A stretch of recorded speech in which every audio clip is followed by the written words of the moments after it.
Hello and welcome to Doing Lou. This is my new podcast where I talk all things Lulu Scout. And if you don't know me and you're new here, hi, I'm Lulu Scout. As some of you may know, I am the lead singer of a cover band, Royals, and we play all up and down the East Coast. I also bartend on the side, so I grew up working in the hospitality industry, which I absolutely love. And I'm 22. I just moved to the suburbs of Philadelphia, and I have no idea what I'm doing with my life. So I figured, why not pick up the podcast mic and start? And if you're listening to this episode, obviously you know that the title is This Is Your Sign to Start. So let's get into it. I have been wanting to do this for a while. For a very long time, I've wanted to start a podcast, and I felt like I was always scared to start. And I felt this way very similarly to joining my band. I had given up singing for a good majority of my life. I grew up in the professional singing industry, and I always wanted to be in a cover band or even a band of my own. But I was always so scared to get on stage, and I think anxiety and fear led me to give up singing for so long. And when I joined my band, I had never done anything like this in at least like 7 to 10 years. So it was absolutely insane how the things worked out that the way they did. But I was just so scared all of the time. And joining my band has definitely taught me that it doesn't matter. At the end of the day, if people are judging you and if they are watching you closely, that is not a reflection of you. That is a reflection of them. And that took me so long to understand. So I'm really glad that I came to a place in myself where I feel confident enough, and I'm working on that confidence every day to realize that a lot of people's actions are reflections of them and not me. What changed ever since I joined my band, and in the past year, I would say, of my growth and healing journey of loving myself, is so many different things. Oh my gosh. But first things first, I went back to therapy, and my parents divorced when I was about 10 years old.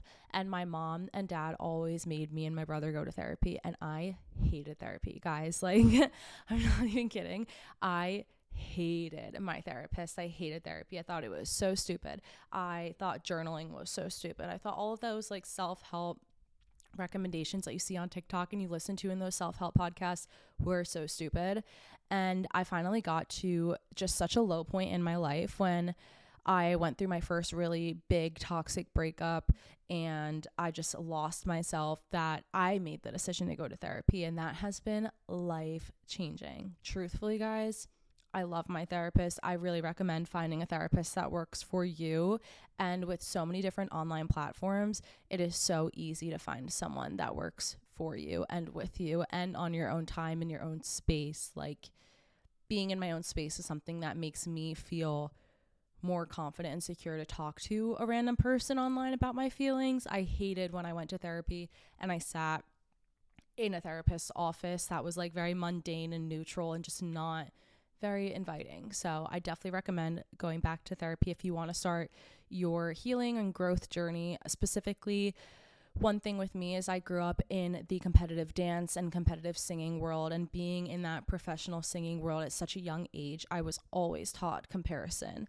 And I just recently kind of realized that about myself, and I have been trying to work on that ever since I have been on this journey of self-love. And self-love is so important, and it is so easy to get caught up thinking that, you know, other people are more attractive than you or smarter than you or better than you. And at the end of the day, everyone is beautiful in their own ways, and there are no two of anyone. There's no two of you, and there's no two of someone else. So instead of taking that jealousy and envy and making it into something bad, I have really been trying to take those thoughts and, you know, admire people instead of be jealous and envious of them. Another thing that I have been doing, which I have loved, is I recently just moved to the suburbs of Philadelphia. And when I tell you, where I live, everyone and their mother does hot yoga. Like, there are no commercial gyms near me. I have to get in my car to drive to a gym.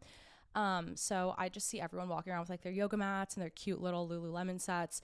And I signed up for hot yoga, and it has been so life-changing. From someone who is really big into weightlifting and more into cardio than anything, to have to sit in a room that's above 90 degrees and be at one with yourself has been so life-changing. I truthfully cannot even begin to explain how in love I am with hot yoga right now.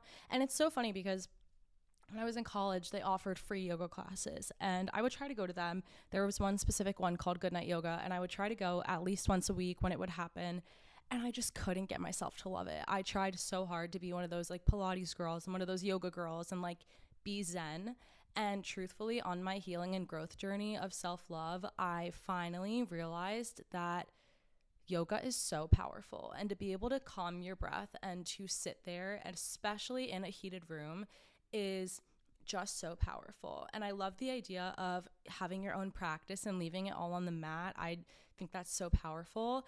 And truthfully, every time that I go to hot yoga and I finish my practice, I really do feel like I leave all my emotions that I walked in with at the door or on my mat. So I think it's really nice. And I definitely recommend getting into yoga or any type of like meditation. Like I truthfully do feel so at peace and at one with myself when I do yoga and when I do meditate. So I really do recommend trying it, and keep trying it more than once. Like don't give yourself just that one time to kind of make a decision, because it took me a lot of time to kind of get to a place where I look forward to going to yoga, but it is really powerful and I highly recommend. With all that being said, those were probably 3 tools that I think have been super, impactful on my self-growth journey. Graduated in May. For some context, from Temple University. I first went to the University of Tampa for 2.5 years, and then I transferred to Temple. And when I went to Temple, I studied history and I wanted to go into federal law enforcement, and I got an offer with the IRS, and with everything with the federal government, my offer fell through. So I kind of started back at square one, and that was such like a heartbreaking moment for me, because I had such a nice plan. Like I would have been able to retire by 41. It was great and perfect, and everything was too good to be true, which it was. So in this year of my life, now that I joined a band and I'm bartending on the side, I really wanted to get a day job with something with a salary where like I could save for a house and I could save and invest in my future. And then I realized that I am investing in my future by being in a band and doing something I love. And I'm investing in my future by moving somewhere freshly out of college where I know no one, and I can be whoever I want to be, and I can work on myself. And with that being said, this year, I'm really going to focus on my content creation. So obviously, I'm starting a podcast, as you guys are listening to right now. And I'm also doing a video podcast where I'm posting my podcast live on YouTube. I also want to get back into my weekly vlogs on YouTube. I've only done 2, and they are such a hassle to edit. But with all of the time that I have, I'm probably just going to invest in my content editing and creation.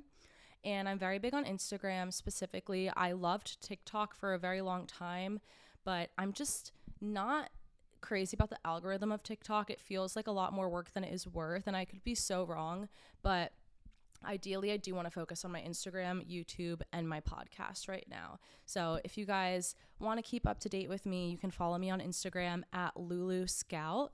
And my YouTube is also Lulu Scout, and my podcast is obviously called Doin' Lou. If you're interested in listening or seeing my band live, you can follow us on Instagram at royals.usa. Anyway, this podcast is going to be a safe space for other people who are navigating their 20s. I listen to so many podcasts, guys, and I watch so much YouTube, and I read so many self-help books.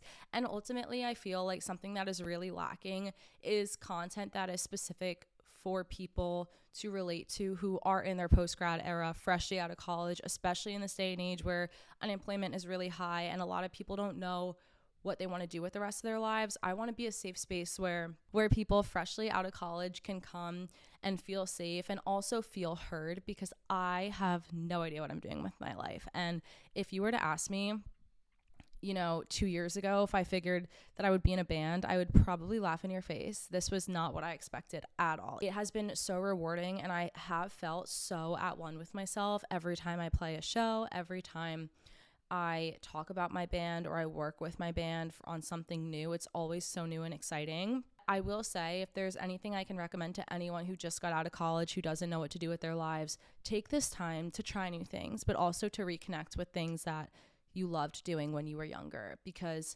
ultimately, this is the time. This is the time to fail and to try new things and to succeed as well. Like, none of us know what the future holds for any of us. I wish I could sit here and tell you that I had a plan, but I don't. And that has been something that has been really hard for me to cope with because I am very type A.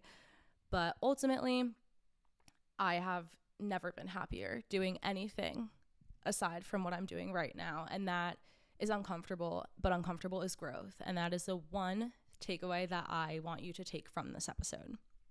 I want you to know that we are in this together and we are doing this together. And no matter how hard or challenging this time period may be for you, I'm here for you. My DMs are always open. I am a small micro influencer. I think total I have about 13,000 followers across all socials. Very small micro influencer. I love to connect with my community, and I would love to talk to you guys if you have any questions or comments or concerns, or if you have any recommendations for my podcast of episodes to cover, what content you want to see. I am truly here for you guys, and I want to build a strong community of anyone going through what we are going through right now. Thank you guys so much for watching my first episode of Doing Lou. I'm going to cover more topics about fitness, health, wellness, music, all of that fun stuff in other videos and other content, and we're going to keep this rolling. Thank you guys so much, and I will see you in my next episode.